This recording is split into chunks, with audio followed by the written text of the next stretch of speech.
Mysore's resistance to the company after the crushing defeat of Vijayanagara at the Battle of Talikota in 1565.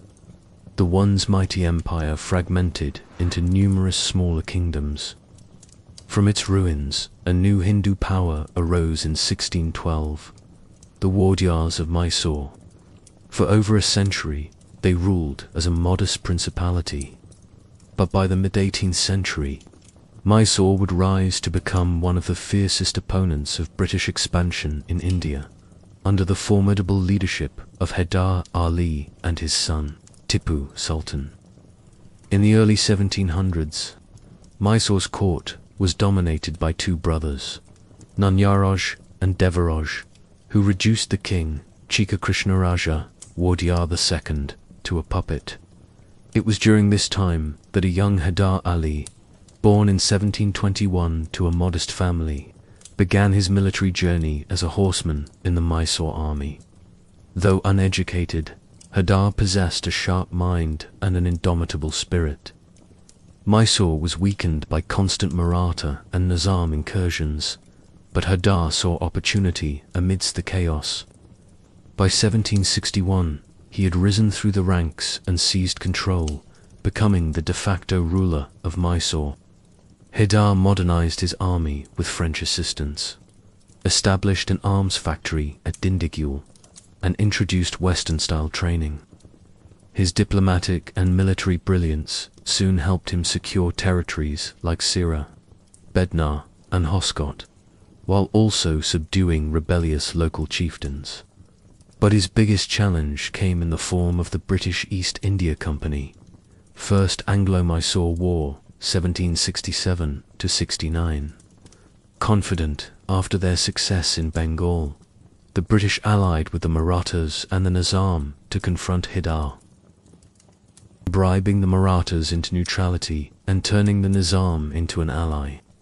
He then stunned the British by appearing suddenly at the gates of Madras. Shocked and unprepared, the British sued for peace.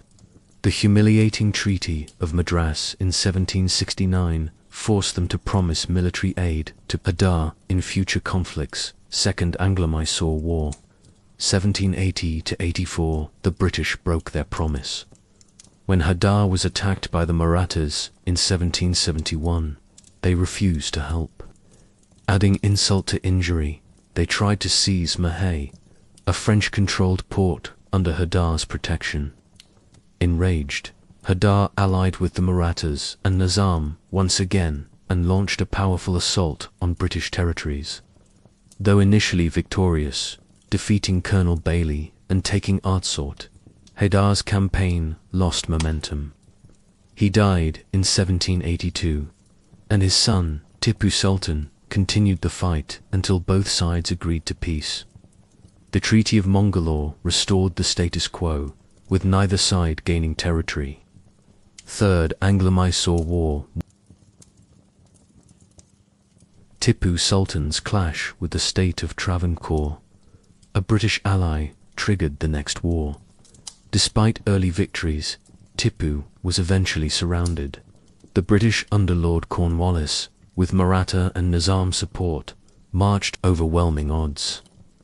Tipu was forced to accept the harsh Treaty of Seringapatam in 1792.